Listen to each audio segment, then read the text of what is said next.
Please meet your first 5 couples. It's Jana and Cooper, Shan and Ross, Lacy and Jotham, Isabelle and Connor, and Bailey and Zack. Finally, we've made it. Okay, so I'm so sorry my review for Love Island Australia has been running very late. I will try and catch up with the season. I will be busy traveling, so I'll try my best to catch up. Anyway, we all know Love Island Australia is going to be over theatric because it's overproduced, in my opinion. I'm still not over how they treated Sophie last season, but that's a story for another day.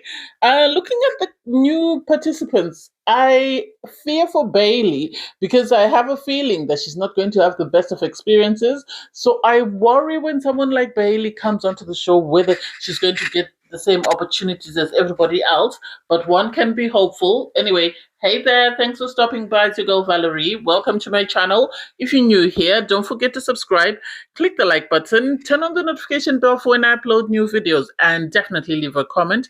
In this episode, I'll be reviewing Love Island Australia, Season 7, Episode 1. So we start off with the girls coming out. So the girls come out first, they meet Sophie and they have a drink and then they sit down and have a conversation before the guys come out. First, we meet Isabelle. Isabelle is 26. She's a saloon owner and was engaged before. She wants a fairy tale ending and wants someone smart and intelligent. And it's like, on Love Island Australia, maybe that might not be where you find that person. We then meet Lacy. Lacy's 20. She's a model. She was Miss Celebrity International Australia, I think. She couldn't make out what title she held, but anyway, she wants princess treatment. You know me, I always side eye people that talk about princess treatment because 95% of the people don't even know what it means, but they all want princess treatment. She says she only flies in business class, and it's like, sounds a bit shallow, but I might be delusional. Anyway, we then meet Bailey. Bailey's 27. She's a model from Canada. Her weakness is Australian men, and she wants to find an Aussie man. And it's like, I personally don't understand the hype about Australian men. And I also don't understand this little mustache that they have. Maybe somebody might want to express to me why they hype that mo. I don't get it. Anyway, I digress. We meet Sean. She's 26. She's a demo therapist and she hates two-faced people. She hates constant communication. Her red flags are short kings, men with short hands, and guys who talk about themselves. And it's like, oh, okay, that's quite a list. We meet Jana. Jana is 21. She's a TikTok plumber and she's been uploading plumbing videos, which have become very popular. She said she likes to lead men on and she wants a bad guy. And it's like, so does everybody else. So does everybody else, love. And it always ends in tears. We then have the guys come. Well, the girls sit down, have a drink with Sophie Monk, and then the guys come out. So with the guys, we first meet Cooper, who's 23, and he sells anything. His weakness is blonde hair, blue eyes, toxic, and his type is a very confident lady, and it's like, oh, okay. We then meet Ross, who's 28.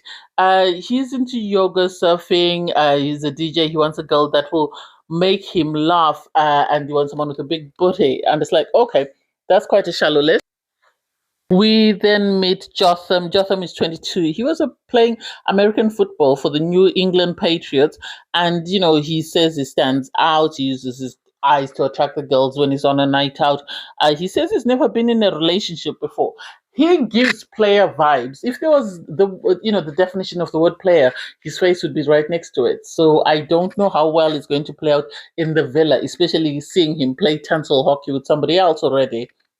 Connor is 25. He is a nurse and apparently he lives with Zayn from season 6.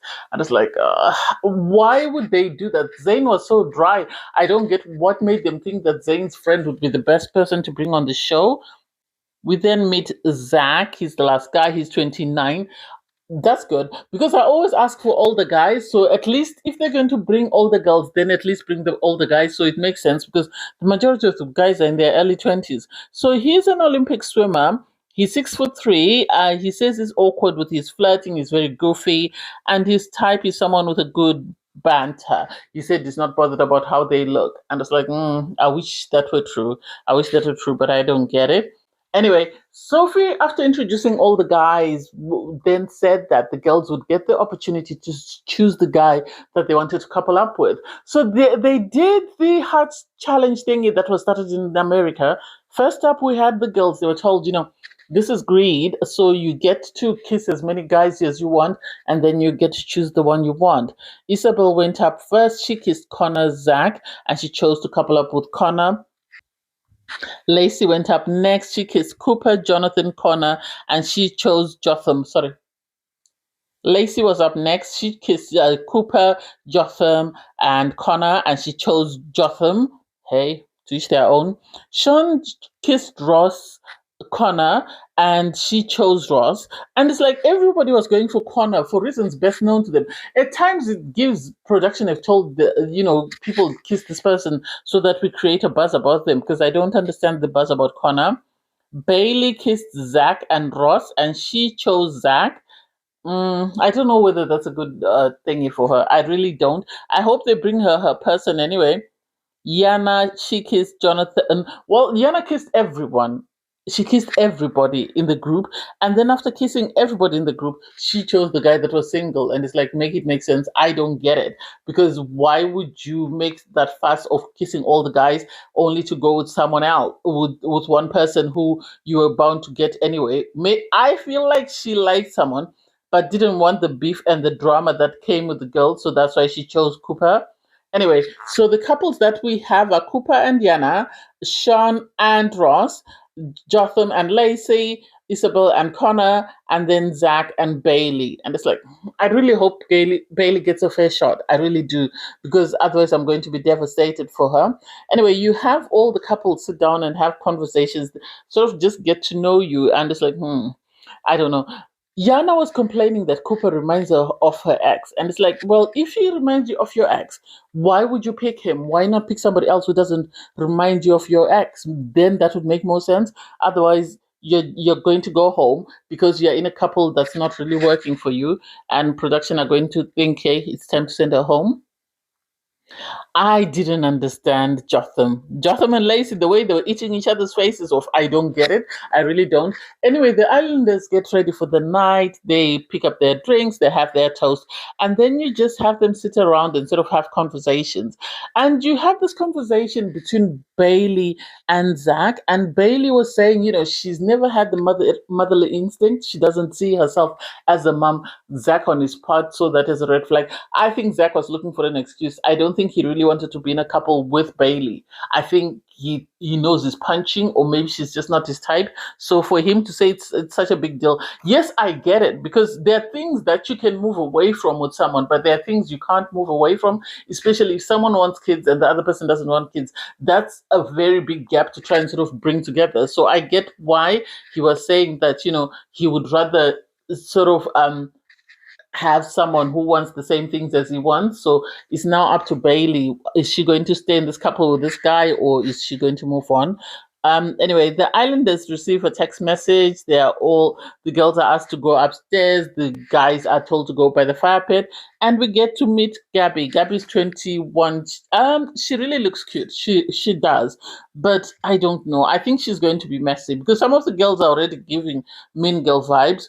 Anyway, she has a conversation with the guys, just wanting to chat and find out what's going on. Anyway, she then receives a text message, and the message is, Gabby, welcome to the villa and welcome to your first wicked sin. Before you entered the villa, every girl kissed as many boys as they liked. Now it's your turn. Pucker up. Hashtag greedy Gabby. Hashtag sinners are winners. I don't think she's going to have the same impact as Sophie did when Sophie walked in last season, because Sophie was an amazing bombshell. So I don't know how Gabby is going to fare out. The way everybody went on about her boobs made me feel uncomfortable personally. It really did. Anyway, she decided to kiss Connor and Jotham and left it at that. But she was saying everybody's fair game. And so you could tell some of the girls were nervous. I don't know how it's going to play out. That's my problem. I don't know how it's going to play out. I can't wait to see what happens next. Anyway, thanks guys for watching. Please don't forget to like, share, comment, and subscribe. Click on the link in my video to watch my review from last season, season 6. Bye guys.